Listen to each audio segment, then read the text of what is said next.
ग़ज़वा बदर तारीख़ में सिर्फ़ एक जंग नहीं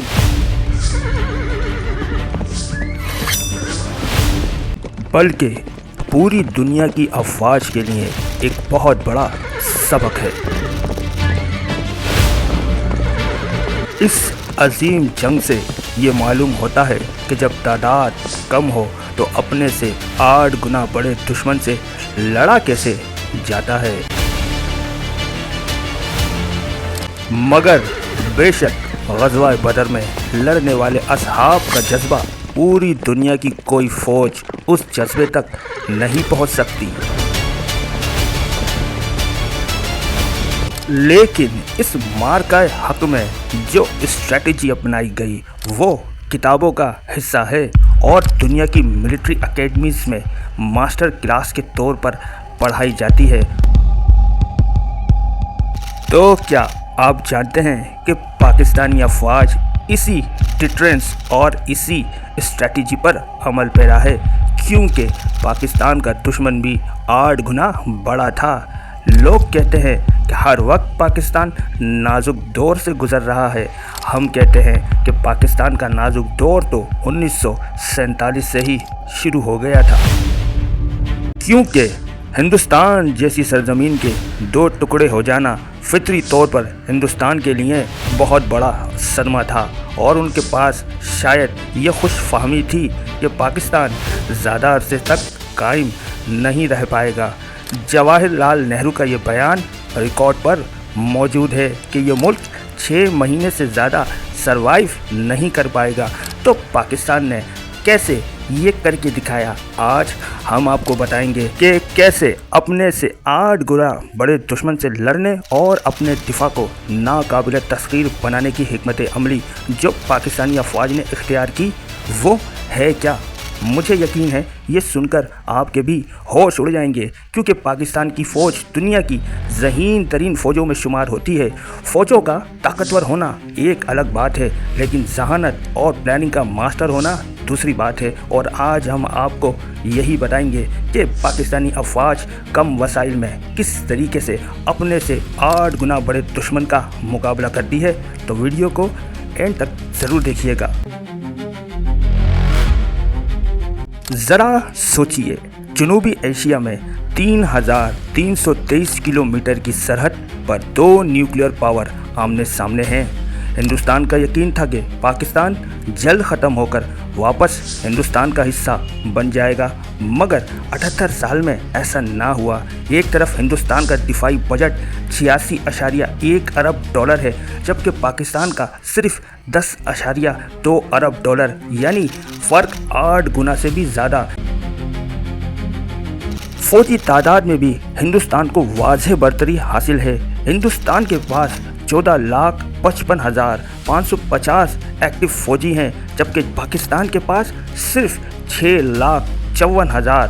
हिंदुस्तान के पास 2,229 मिलिट्री एयरक्राफ्ट के मुकाबले में पाकिस्तान के पास सिर्फ 1,399 हैं, और बहरिया में हिंदुस्तान के पास 293 जहाज़ और 2 एयरक्राफ्ट कैरियर INS विक्रांत और INS विक्रमादित्य के मुकाबले में पाकिस्तान के पास 121 जहाज़ हैं।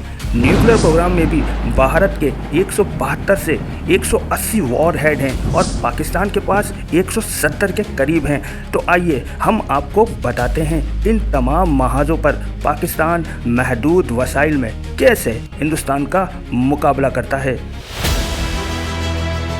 तो सबसे पहले पाकिस्तान की बड़ी फ़ौज ने पाकिस्तान की नरम मिट्टी, नहरी निज़ाम और संगलाक पहाड़ों को ढाल बनाया। 1965 में चोंडा के महाज पर RB नहर को टैंकों के खिलाफ खंदक बना दिया गया, जिससे हिंदुस्तान की सबसे बड़ी आर्मर्ड पेशकदमी ही रुक गई।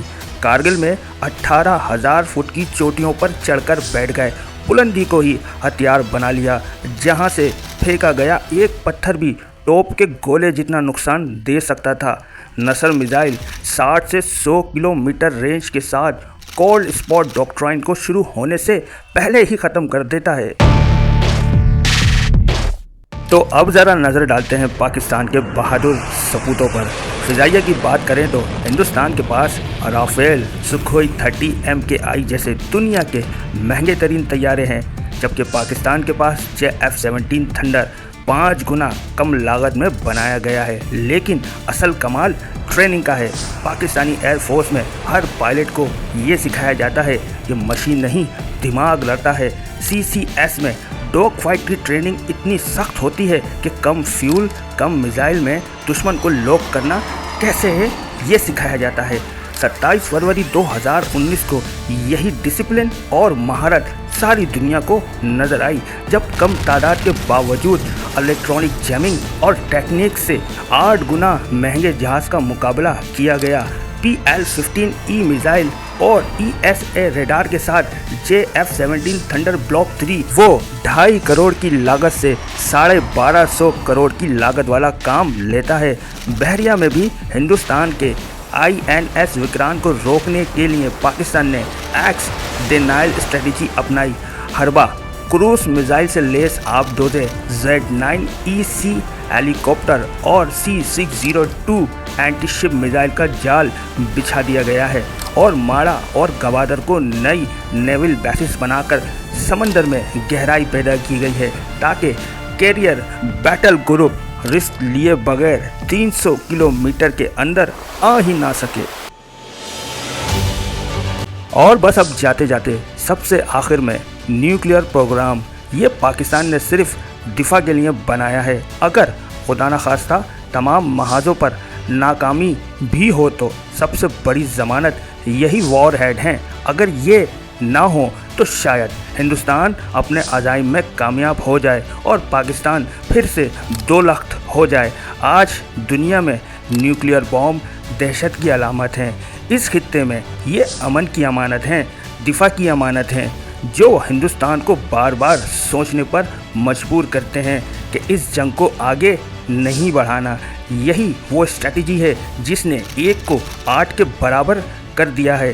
ताकतवर वो नहीं जिसके पास ज़्यादा हथियार हों, ताकतवर वो है जो हथियार इस्तेमाल किए बगैर अमन कायम रख सके। और जब तक जोग्राफिया, डिट्रेंस और जहानत एक साथ हैं, पाकिस्तान का दिफा नाकाबिले तस्खीर रहेगा। तो दोस्तों, आप लोगों को पाकिस्तानी अफवाज की ये हिकमत अमली कैसी लगी, अपनी राय का इज़हार कमेंट में ज़रूर कीजिएगा। वीडियो अच्छी लगी हो तो लाइक कर लीजिएगा, चैनल को सब्सक्राइब ज़रूर कीजिएगा।